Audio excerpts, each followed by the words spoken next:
Bonsoir et merci de votre présence. Bonsoir. Une découverte importante vient d'avoir lieu dans les laboratoires de l'Institut français de neurologie mécanique UVienne. l'IFMU. Oui, c'est ça, merci. Deux chercheurs de l'IFMU sont ici ce soir pour nous parler de cette découverte fondamentale. Monsieur Henri Goudot et Monsieur Jacques Ducaillard, pouvez-vous nous en dire plus? Alors oui, en réalité, tout est parti d'un objet en matériau polymère. Polymère est un mot qui vient du grec polus, plusieurs, et méros, partie, polus, méros. Un polymère est une macromolécule organique ou inorganique constituée de l'enchaînement répété d'un même motif. Le monomère, quant à lui, du grec monos, un seul ou une seule, au féminin finalement, et méros, partie, le tout relié les uns aux autres par des liaisons covalentes. Alors jusque-là, tout va bien, hein, mais un individu que l'on va appeler X aperçut l'objet polymère. L'individu X fut intrigué par l'objet polymère qu'il prit soigneusement sous son bras après l'avoir mis tout pli dans un tissu blanc pour aller le montrer à un ami.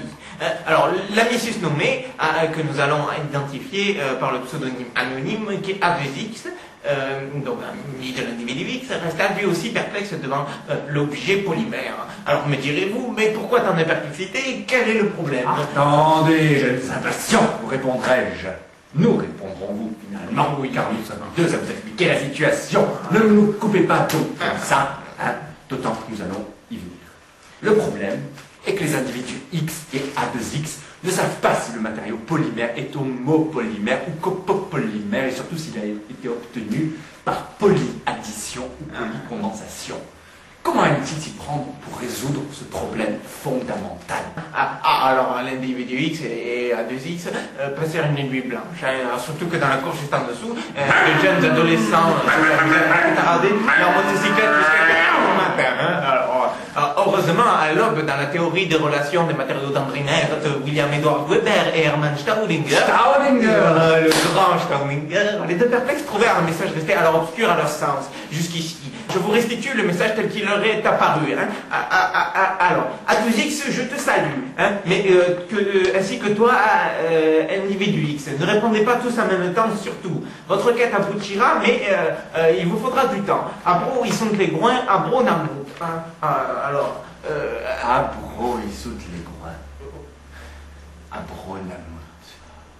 Le message était clair. Les deux perplexes perdirent alors de leur personnalité, puisque celle-ci est bien évidemment caractérisée par le niveau de perplexité.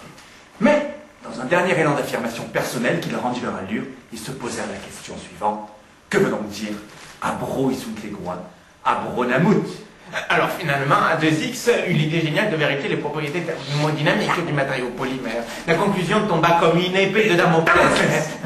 Ce n'était pas un élastomère, c'est un thermoplastique.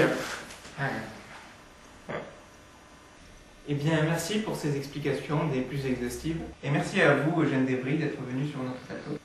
Merci à vous. Tout de suite, la météo d'Ernest Gillet. Merci d'avoir suivi ce journal et bonne soirée.